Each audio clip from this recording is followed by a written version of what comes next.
The food.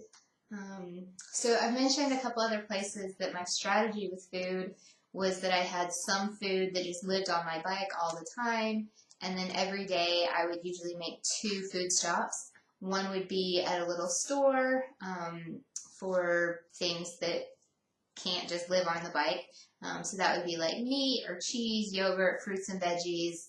And I would usually just buy that, whatever I was going to need that day, um, there. And then I would also there replace any of my standard bike food that I had run out of. And then I would make one restaurant stop each day. Um, what was interesting or a little bit difficult is that I was riding in places that were so remote that even a lot of the little towns that I went through, they didn't actually have a grocery store. Um, so in the mornings, there would be like a truck that would drive through the town almost like an ice cream truck, and all the little old ladies would go and stand at the end of their driveways or, along the main street. Um, and the truck would go through and they would buy their produce and their bread and whatever they wanted that day. Which was kind of a cool thing. When I first started riding through these towns, I would see all the women out in the morning, and I would think, oh, this town is really sociable. Everybody comes out and they're all hanging out in the mornings. And then I started to figure out, nope, they're all waiting for the food truck to come through. So that was kind of a fun cultural lesson. But also that meant that a lot of these towns, when I would ride through, there would be no options for purchasing anything, food, water, nothing. So that kind of changed how I had to prepare some, because I was expecting, to kind of be able to stop wherever I wanted to find food. But it ended up being harder than I expected. But I still did not starve. So this is kind of the main staples of food that I had on my bike. I utilized a lot of Ziploc bags. So chia seeds and oatmeal, and these are, I guess, some kind of lentils. I started the trip with regular lentils, and then I finished those and replaced them with these, I don't know, lentils or split peas or something. They're orange. They were fine. Nuts, I did a lot of almonds and macadamia nuts, and occasionally trail mix, kind of a mixed nuts and raisins kind of thing. And whenever I would be in a bigger town or I would see a bigger supermarket, I would stock up on nuts because you couldn't really find them at the smaller grocery stores. So I mentioned the towns that didn't have any stores. A lot of the towns that did have a store, the whole store would be about the size of my bedroom. So not a lot of options. So nuts and chia seeds, that kind of thing, I would stock up on just if I found somewhere bigger.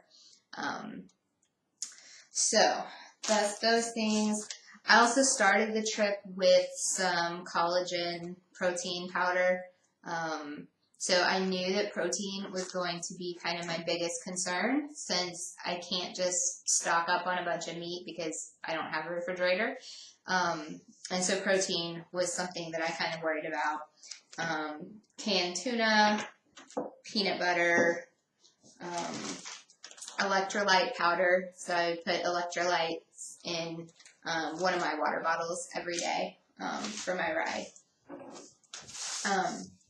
So this is a rice cake with some nuts and a can of tuna, and this is what I call my emergency food stash.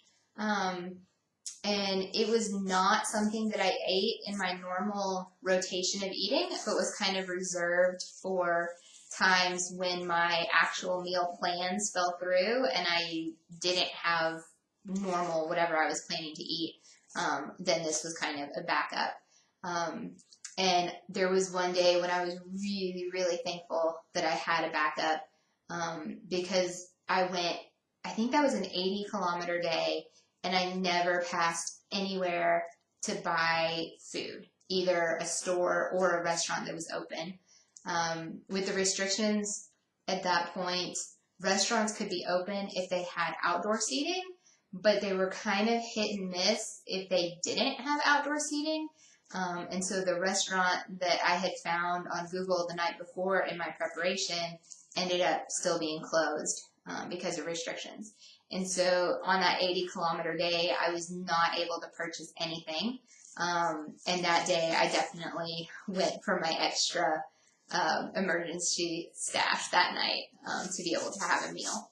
So that's the emergency stash. I usually had a can of tuna in my regular food as well. So this, I traveled with a second peanut butter jar that was empty. And this was both my bowl and plate and cooking mechanism. So I decided not to pack any kind of a stove or cooking element. I don't own one, and so I would have had to have purchased one and figured out how to use it and figured out what to do for fuel. And I didn't really want to spend that time and effort on that preparation. But also just the weight that it would have added to my luggage, and just I didn't want to have to mess with that. So I thought, well, what can I eat that doesn't require cooking? And there's a thing called cold soaking, where basically you take food that you would normally cook or boil in hot water, and you just let it soak in cold water until it's sort of cooked-ish. So like for these lentils, they take about an hour. So I would take a break on my bike, put in, a quarter cup, half cup, whatever I wanted of lentils, cover them up with water, put the lid on, put it back in the back bag on my bike, and just let it sit and stew for about an hour or so until I was ready to eat it. So I would often do lentils, put those in for an hour, and then do some ramen, some of those noodles. And so add those in and then add extra water, and that would take like 20 minutes, and the ramen was done.